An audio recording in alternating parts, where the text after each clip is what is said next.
Ladies and gentlemen, Linda Wananchi held a very successful political rally in Thika over the weekend. But something happened there which most people did not take note of. As a matter of fact, Linda Wananchi have been trying so hard to downplay it. James Orengo lectured Pauline Njoroge like a child. Kama Linda Wananchi, tukiongozwa na kinara wetu Edwin Sifuna.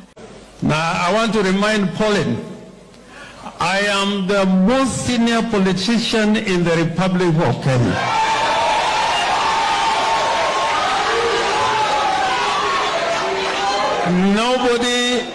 Nobody in elective politics in Kenya today was elected before me. All of them. Be it Kalonzo, be it Gachagua. So the question is, why did Orengo decide to respond to Pauline Njoroge? Orengo's response was actually provoked by this part of Pauline Njoroge's speech. Kama Linda Wananchi, tukiongozwa na kinara wetu Edwin Sifuna. Now I want to remind Pauline, I am the most senior politician in the Republic of Kenya.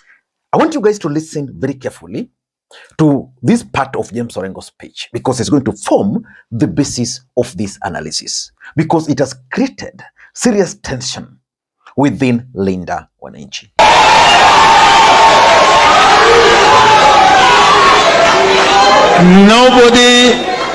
Nobody in elective politics in Kenya today was elected before me. All of them. Be it Kalonzo, be it Gachagua, every one of them. And coming to Thika is like being born again. Like being born again. I was here with Matiba.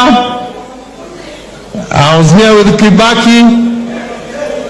I was here with many leaders, including Paul Mute. So the journey we are starting in Thika today, what I'm pleading with you, we have gone through this many times, and we are going to make the same mistake. Kenya needs a movement for change. Kenya needs a movement for change. Hii biashara ambayo tunafanya tunataka fulani before tumekuwa na chombo maalum ya kuleta mabadiliko katika Kenya. So Linda Wananchi is accepted in the entire republic because people are looking for a vehicle for change. Change is what we want. If it is a president, hata Idi Amin alikuwa president. And this time, I plead with you, it's not about just electing the president. It's about what they are going to do after they are elected. We must have that program now. If you paid very close attention to James Orengo, what do you think he was trying to say? Before we get into those details, in case you're watching this channel for the first time, please take a second or two, click the subscribe button so that next time we produce a video like this, YouTube will automatically notify you. What we do on this channel is that we analyze politics in a way you can't find in any other place. Ladies and gentlemen, why was Orengo mad? Number one, James Orengo has the feeling that he should actually be the leader of Linda Wananchi. But kwa ground, vitu ni tofauti. Sifuna is actually the leader of Linda Wananchi. In all these political rallies, Sifuna has been the face, probably because of how Linda Wananchi was formed. How was Linda Wananchi formed? Linda Wananchi was actually formed to counter Oburu Odinga, because Oburu Odinga and the group had gone ahead and they appointed themselves party leader and used the NDC to ratify their appointments. Sifuna, Orengo, Babu were left out. So the group that were left out decided to rebel. Because, for example, Orengo has been in politics for a long time. Yet, in ODM structure, and in the absence of Raila Odinga, he was left out. Sifuna was the SG who was removed. So they created a faction. Because remember, after Oburu and the group officially managed to appoint themselves, then they decided to go outside there in the name of Linda grounds. They wanted to protect the ODM strongholds. That's how Linda Wananchi came up. Orengo was not initially part of Sifuna group, but Sifuna moved with it, and very fast it gained momentum. Orengo joined, everybody joined, but the movement remained a Sifuna thing. And the Gen Zs easily joined it. Because Sifuna's brand of politics was resonating. But immediately Orengo stepped in. Remember, he's a senior counsel, which means in legal fraternity, Sifuna has to respect him. And Sifuna has done that up to this stage. He's a senior political player. So in the moment he joined that camp, he announced himself as the ODM party leader. Most people thought that he was actually doing that to counter Oburu. That was not the case. The reason Orengo was declaring himself the party leader was that he wanted to be the automatic leader of this Linda Wananchi, because they were a faction of ODM party. So moving forward, we've seen Orengo being relegated to place second or third to Babu, Owino and Edwin Sifuna. And he's not accepting this. That's why he was very mad with Pauline Njoroge, because there was no mistake Pauline Njoroge made by saying, okay, tukiongozwa na kinara wetu Edwin Sifuna. That was not enough reason for Orengo to respond the way he did. But because he wants to be the leader, he feels he should actually be the leader of this movement. Do you think Orengo should be the leader of this movement or Sifuna? Some of these things we say them here, we are attacked. But the truth is, Linda Wananchi are always going to erupt Babu, Sifuna, and Orengo. Number two, and this is something which I've been told by my friends in Linda Wananchi. What a key there. There's the Rigathi Gachagua factor in Linda Wananchi. And it's actually causing serious storm within the movement. There's a strong feeling that if Linda Wananchi were to join Rigathi Gachagua, then they're going to lose some of their bases that movement needed just to pursue their political goals and objectives through what they've been doing and through reform credentials. Pauline Njoroge has been supporting Rigathi Gachagua of late. Sifuna is comfortable working with Rigathi Gachagua, and actually made that very clear during the rally. Babu Owino is also comfortable with Rigathi Gachagua. And if you look at the three names, they're playing in Nairobi politics.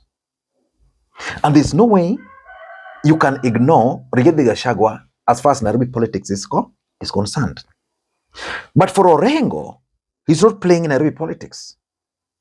Orengo's politics is village, Siaya. In Siaya, you tell them about Rigathi, they leave you.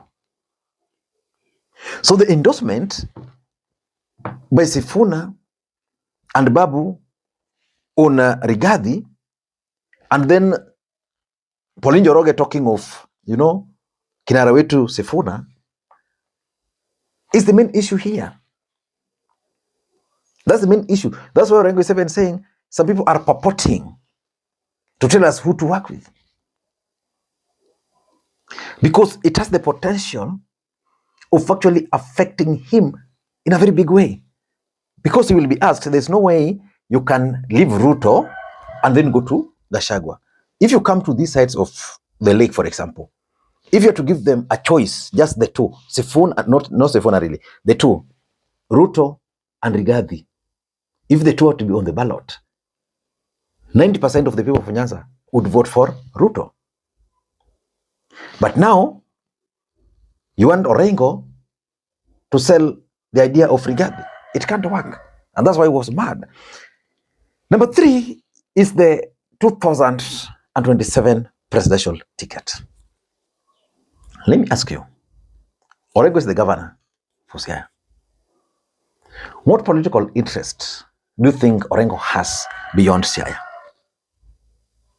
He's been in Homa Bay, he was in Thika, he's been moving around. What political interest beyond Siaya? The only political interest Orengo might have, and he has stated it, being on the ballot as a presidential candidate or as a running mate.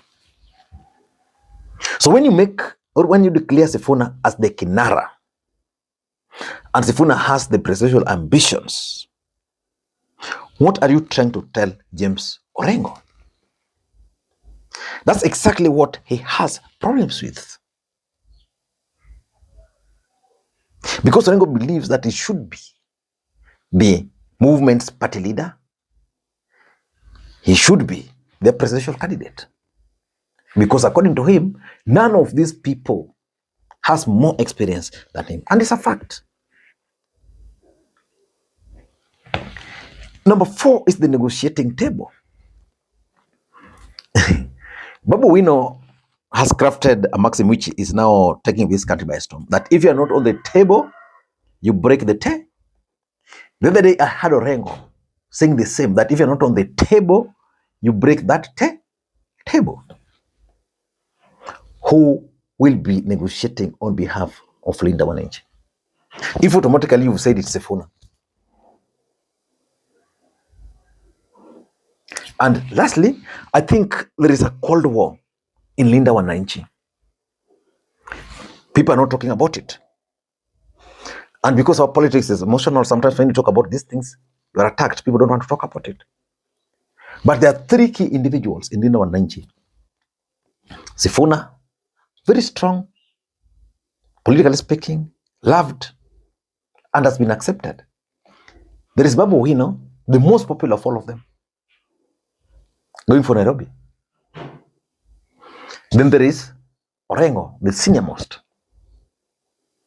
In fact, if you were to ask Sifuna when he was growing up, he wanted to become Orengo. Very senior. So these 3, they are fighting some wars.